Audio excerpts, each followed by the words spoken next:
आपको कोर्ट में रखने हैं, इन्वेस्टिगेशन आपको लग रहा है कि ये बदले की भावना से हो रही है, तो तथ्य कोर्ट पे रखने चाहिए। ये सड़कों को जाम करने से क्या होगा? 2015 में भी कि अब भी रोज खड़े हो जाते हैं प्रोटेस्ट करने, ये क्या मामला है? देखिए, अनुमति हो, मैंने आपको पेशेंटली सुना है। जब से ये ईडी की चार्जशीट फाइल हुई है तो पूरे इकोसिस्टम में सेंसेशन है।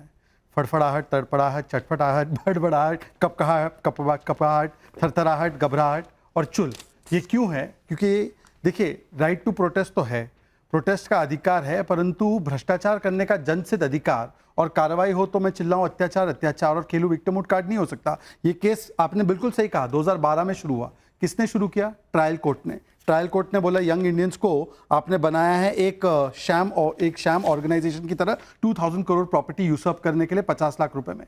ये वेंडेटा पॉलिटिक्स था। फिर आप हाई कोर्ट, सुप्रीम कोर्ट तक गए, वहां से राहत नहीं मिली। इनकम टैक्स के मामले में हाई कोर्ट, सुप्रीम कोर्ट तक गए, क्या कोर्ट भी वेंडेटा कर रहे थे? उसके बाद मुझे बता दीजिए कि कांग्रेस का तो करप्शन मॉडल ही अनोखा है। मतलब इनके लिए ईडी का मतलब है एंटाइटलमेंट ऑफ डेकॉइटी। माँ बेटा जो है 50 लाख देकर 2000 करोड़ की प्रॉपर्टी का बेनिफिशियल इंटरेस्ट ले लेते हैं, और दामाद जी जो है वो 0 रुपीज देकर 50 करोड़ का जो है एक प्रॉफिट कमा लेते हैं, 700% का प्रॉफिट कमा लेते हैं। और कार्रवाई हो, आप बता रहे हैं कि 11 साल रेगुलर इन्वेस्टिगेशन में। कोई बोलता है कि ये वेंडेटा है, बुलडोज किया जा रहा है, कोई बोल रहा है कि 11 साल लग गए। तो अगर 11 साल लग रहे तो वेंडेटा कहां से है? इसका मतलब सारी प्रोसेसेस फॉलो हो रही है। पर सवाल ये बनता है कि आज क्या सवाल है? क्या आपने एजेएल को एटीएम बना दिया है क्या अपने परिवार का? 2 करोड़ का चंदा या विज्ञापन दिया जा रहा है नेशनल हेराल्ड को, उस स्टेट में जहां 1 लाख करोड़ का डेट है, जहां पर आपने 1500 रुपए महिलाओं को वादा किया था, जहां पे आपने 300 यूनिट बिजली का फ्री वादा किया था, वहां पे आप जो है टॉयलेट टैक्स लगा रहे हैं और 2 करोड़ रुपया वीकली पेपर जो छपता नहीं है। अब मैं पूछना चाहता हूं, डीएवीपी के रूल्स का वायलेशन हुआ या नहीं हुआ है? अगर ये पेपर को ऐड इतना दिया जा रहा है तो जहां वहां पे मेन पेपर है दिव्य हिमाचल, ट्रिब्यून, दैनिक भास्कर, दैनिक जागरण, इन पेपर्स को कितना आप विज्ञापन दे रहे हैं? मतलब कि जो पेपर दिखता नहीं, बिकता नहीं, जो कागजी पेपर है, उसको 2 करोड़ का विज्ञापन। यहां पर भी स्कैम कर रहे हैं। और आपने नेशनल हेराल्ड की प्रॉपर्टीज को हड़पने के लिए, जैसे वक्फ बोर्ड काम करता है, वक्फ जैसे काम करता है और सत्यम का कॉर्पोरेट फ्रॉड, अगर दोनों मिला दो तो गांधी परिवार का फ्रॉड है। मैं पूछना चाहती हूं, अब मैं आ रही हूं, एक-एक करके आपने मुझे अपनी बात पूरी नहीं करने दी। मैं एक पहले आपको रिस्पॉन्ड करूंगा और फिर मैं मेरे भाई शहजाद को रिस्पॉन्ड करूंगा। आपने देखिए एक बात करी कि 11 साल लग गए तो इसके अंदर दिक्कत क्या है? कोई दिक्कत नहीं होनी चाहिए।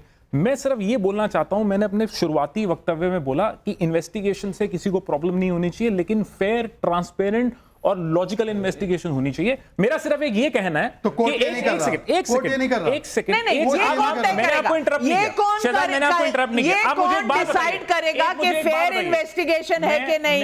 अब ये भी कांग्रेस पार्टी तय करेगी। ये भी कांग्रेस पार्टी बताएगी कि ईडी को कैसे इन्वेस्टिगेशन करना है। मैं आपको एज अ लॉयर बता रहा हूं कि ये इन्हीं की एजेंसीज हैं। जब बृजभूषण जी के अगेंस्ट एलिगेशन लगे तो 1 महीना लग गया एफआईआर रजिस्टर करने के अंदर।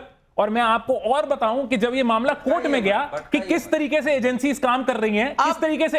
एक सेकंड, क्या ये बात सही है कि नहीं है कि दिल्ली पुलिस ने बृजभूषण की बेल को अपोज तक नहीं किया कोर्ट में? मेरे क्या भाई, ये बात सही है कि नहीं है? मेरे भाई, आप मुझे ये बता दीजिए। मामला मैं ये बोल रहा हूं, कोर्ट के अगर अधीन है, अगर कोर्ट के अधीन है तो डर किस बात का? और अगर 11 साल लग जाए तब भी वेंडेटा, अगर 1 साल के अंदर कुछ हो जाए तब भी वेंडेटा। मैं पूछना चाहती हूं इश्करण भंडारी, 2000, 1 मिनट नहीं, आप ये बार बार बीच में नहीं बोल सकते। इश्करण भंडारी, सवाल मेरा इतना है, सिर्फ इतना है कि 2.5 करोड़ का एडवर्टाइजमेंट आज की डेट में मिल रहा है। आज की डेट में जब अखबार का अता पता है नहीं, छप रहा नहीं, और ये कोर्ट में बताया गया है कि 2008 के बाद शायद ये अखबार छपा नहीं। अगर छपता है तो किसी स्पेशल ओकेजन पे छपता है तो अलग बात है, वैसे अमूमन ये अखबार छपता नहीं। अब 2.5 करोड़ का ऐड इनको मिल रहा है और सवाल हमसे पूछे जा रहे हैं कि हम बीजेपी के माउथपीस हैं। मैं पूछना चाहती हूं, मामला अगर कोर्ट में है, अगर कोई इन्वेस्टिगेशन कर रहा है एजेंसी जो भी कॉन्स्टिट्यूशन के तहत बनी है, जिसको सुप्रीम कोर्ट ने इख्तियार दिया है कि वो इन्वेस्टिगेट करे, उस पर अगर रिपोर्टिंग करूं तो वो भी कांग्रेस से पूछ के करूं क्या? नाविका जी, कांग्रेस ये चाहता है कि सबकी आवाज बंद रहे, अखबार उनका भी बंद रहे, सिर्फ पैसा आता रहे। ये 2.5 करोड़ अमाउंट बहुत इंपॉर्टेंट है, क्योंकि ये पूरी ट्रांजैक्शन परचेज हजारों करोड़ की कंपनी किस अमाउंट पे हुई? 50 लाख रुपए की। अब आपकी दर्शक समझते हैं, बिजनेस भी करते हैं, जॉब्स भी करते हैं, क्या 50 लाख रुपए के निवेश से आप 2 से 5,000 करोड़ की प्रॉपर्टीज के मालिक बन सकते हैं? और वो प्रॉपर्टीज ऐसी जहां पे रेंटल्स और एडवर्टाइजमेंट रेवेन्यू एक साल में कई करोड़ों का आ जाए। ऐसा व्यापार तो हर व्यक्ति करना चाहे पर कर नहीं सकता, क्योंकि ये व्यापार नहीं है, ये शैम एंट्रीज होती हैं, ये मनी लॉन्ड्रिंग होती है। इस केस में आप 3 अहम बातें देखिए। पहला, 90 करोड़ का एलिजिड लोन दिया गया एक पॉलिटिकल पार्टी का एक कंपनी को। क्या पॉलिटिकल पार्टी कंपनीज को लोन दे सकती है? इसलिए पॉलिटिकल पार्टी में चंदा आता है, जनता का चुनाव के लिए आता है, या कंपनीज को लोन देने के लिए? दूसरी बात इसके अंदर, एक मिनट, दूसरी बात जानिए, इंटरप्ट मत कीजिए। दूसरी बात, अगर आपने लोन दिया, नाविका जी, आपने किसी से 50 लाख भी लेना हो तो आप वकील के पास मुझे तो कोई नहीं दे रहा। नहीं, अगर आप, चलो आपने दिया हो किसी को, मेरा ऐसा कोई दोस्त नहीं है। आप पावर में नहीं है ना, ये पावर है, ये दोस्ती नहीं है, ये पावर का दुरुपयोग है, जो आप होते हुए तब भी नहीं करती हैं, आप कुछ लोग करते हैं। तो यहां पे क्या होता है, आपको किसी से मनी रिकवर करनी है, आप लीगल नोटिस डालते हैं, रिकवरी सूट डालते हैं, वाइंडिंग अप पिटीशन डालते हैं, 100 रास्ते हैं लीगल के। कुछ नहीं किया कांग्रेस ने। एक डॉक्यूमेंट चाहिए जब 90 करोड़ रिकवर करने की कोशिश की गई, नहीं की गई। क्या किया जाता है? 50 लाख दिया जाता है यंग इंडिया कंपनी को। क्या Rahul Gandhi money recovery agent है? क्या यंग इंडिया कोई मनी रिकवरी कंपनी थी? किस एक्सपीरियंस के बिना पे यंग इंडिया 50 लाख में 90 करोड़ का लोन ले सकती थी? किस एक्सपीरियंस के बिहाफ पे यंग इंडिया फिर एजेएल से मनी रिकवर कर सकती थी? अरे वो देश का अखबार रहा है भाई, आजादी के टाइम का। खत्म करने दीजिए, देश के चैनल हम भी हैं। विवेक श्रीवास्तव जी, देश के चैनल हम भी हैं, पूरी राष्ट्रवादी खबरें चलाते हैं। मैं पूछना चाहती हूँ विवेक श्रीवास्तव जी, सबसे पहला मेरा सवाल, क्या मनी रिकवरी एजेंट थे वो? किस हिसाब से वो पैसे रिकवर करते हैं? आप सुनिए, 1938 का अखबार है, अरे अखबार और उसका कंट्रीब्यूशन है देश की आजादी में, और इंटीग्रल पार्ट है हमारे देश का भी, कांग्रेस पार्टी का।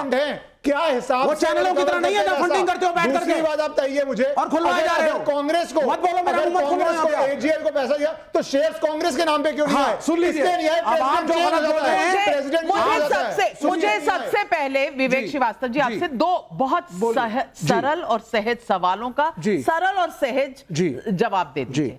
नंबर 1, कि इतना अच्छा देश का राष्ट्रवादी अखबार था, तो सरदार पटेल, जिसको अभी अभी कांग्रेस ने कहा है कि उनके नेता थे, अभी अभी जो अधिवेशन हुआ थे ना, उन्होंने चिट्ठी लिखा था नेहरू को 1950 में और कहा था कि ये फ्रॉड की बुनियाद रखी जा रही है और पूरा फ्रॉड डिस्क्राइब किया था।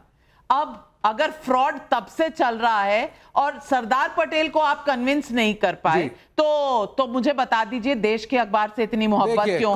नंबर 1। नंबर 2, ये जो पॉलिटिकल पार्टियां हैं ये टैक्स तो नहीं देती ना, ये तो नो प्रॉफिट नो लॉस वाली हैं, ये बैंकिंग इंस्टीट्यूशन तो नहीं है ना कि दूसरों को लोन देती फिरे। और जो भी अखबार है वो एक कंपनी होती है, हमारी भी टेलीविजन की कंपनी है। अब मुझे लोन लेना हो तो सीपीएम सीपीआई देंगी, कांग्रेस पार्टी देंगी। आप सुन लीजिए, आप उनको लोन कैसे दे रहे हैं, सबसे बड़ा सवाल। इसका जवाब आप सुन लीजिए, दोनों चीजें पहले बताऊंगा।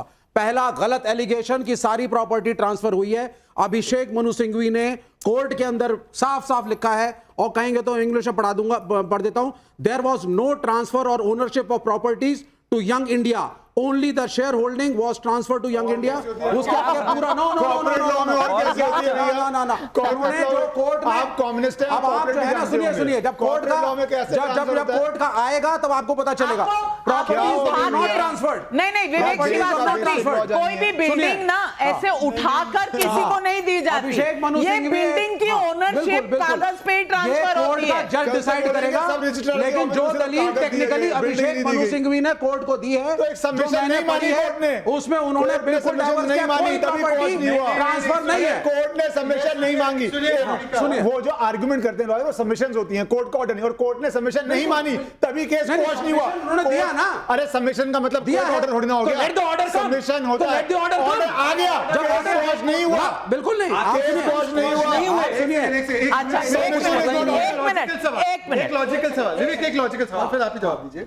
ये टेबल नाविका जी ने उठा के मुझे ट्रांसफर नहीं किया, हाँ। पर ये टाइम्स नाउ के शेयर मेरे हो गए, टेबल किसका हुआ? बिल्कुल नहीं, गलत गलत गलत, ये बात थोड़ी ना होती धन्यवाद प्रभु, आप है। मत नहीं, हो कहिए। सकता है, हो सकता है ये वो बोले- टाइम्स नाउ के शेयर भी मैं नहीं आपको अंदर ट्रांसफर आप कर नहीं कर रहे हैं, पर सकती। ये एग्जांपल कंपनी दे रहा हूं। मेरी नहीं है, मैं एग्जांपल दे रहा मुलाजिम हूँ, हूं। मैं मुलाजिम हूँ यहाँ। There are many selective deals। Table transfer नहीं हो सकता। आप एक बात इन्होंने कही, आप अपना घर बेचते हैं, आप फर्नीचर बिल्डिंग नहीं दी जाती। या आप फर्नीचर बेचते हैं, घर नहीं बेचते, इसमें कौन सी बड़ी बात है? ये चीज जो कोर्ट में लिख के दी है, कांग्रेस पार्टी के वकील अभिषेक मनु सिंघवी ने बड़ी क्लियर है। जब तक कोर्ट इसको खारिज नहीं करता, आप नहीं कह सकते कि प्रॉपर्टी गई है। मेरे भाई, मेरे भाई, दूसरी मैं बात- मैं नहीं, मैं एक चीज आपसे कहना जी, चाहती हूँ। जी। जब कोर्ट खारिज तब करेगी जब ये बात प्रेस कॉन्फ्रेंस में नहीं, कोर्ट के सामने नहीं, कही ये जाएगी। हाँ, तो ठीक है। नंबर एक, हाँ। नंबर एक, जाने और दीजिए कोर्ट नंबर में। दो, हाँ। और नंबर दो, मैं आपको इतना जरूर बताना चाहती जी। हूँ कि कोर्ट के सामने भी ये दलील दी गई थी हाँ, दी कि गई है। ये केस क्वॉश कर दीजिए, जी। लेकिन ये केस क्वॉश नहीं हुआ। ना, आने इसका दीजिए ना, आने हाँ, दीजिए, आएगा, आने दीजिए लेकिन ना। अभी हम ये क्यों कटघरे प्रेस में खड़ा कर रहे कॉन्फ्रेंस हैं? है। अभी क्यों ये- कटघरे में खड़ा कर रहे हैं? नहीं हुआ, सुप्रीम कोर्ट जा हाँ, तो चुके ठीक है, हैं, जाने ये दो ना। दलील दूसरी दे बात, चुके हैं। आप जो है ना, अगर अभी नेशनल कटघरे हेराल्ड में नहीं है तो नेशनल सड़कों हेराल्ड पर हमारा प्रोटेस्ट अखबार है। क्यों?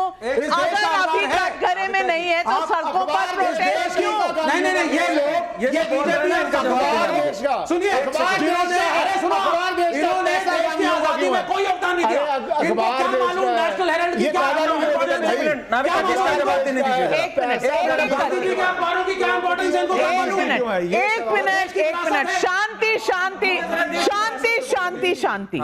आपका सवाल क्या है? मैं यहाँ से जवाब दे रहा हूँ। सवाल, एक सवाल बस, पूछिए। एक सवाल की विरासत बोला ना। सुन लीजिए, आप सुन लीजिए, हाँ, हाँ। आप ही सवाल को उत्तर देना। वो लोग, वो संघी जो नहीं लड़े इस देश की आजादी में, उनको क्या मालूम नेशनल हेराल्ड की इंपॉर्टेंस क्या है? अब देखिए, दूसरी बात भी सुन लीजिए, अब एक और देखिए, सवाल। अब बात सुनिए आप, बार-बार मत सुनिए करिए आप, एक बात। 90 करोड़ कह रहे हो, 80,000 करोड़ अजीत पवार, 35-40,000 करोड़ हेमंत बिश्व शर्मा, चोरों की बारात खड़ी है, चोरों की बारात खड़ी है। इनकी पूरी बात चलिए, अब आप कम से कम क्या हो गया ये इस पर तो आ गए कि 90 करोड़ गलत है। नहीं है, बिल्कुल गलत। फ्रॉड नहीं है। अब सवाल का जवाब इनके अंदर बड़ा- हो जाए, सवाल है करण वर्मा जवाब। इनके अंदर बड़ा एक सेकंड इनके अंदर बड़ा देशभक्ति का भाव छाया हुआ है। कह रहे हैं ये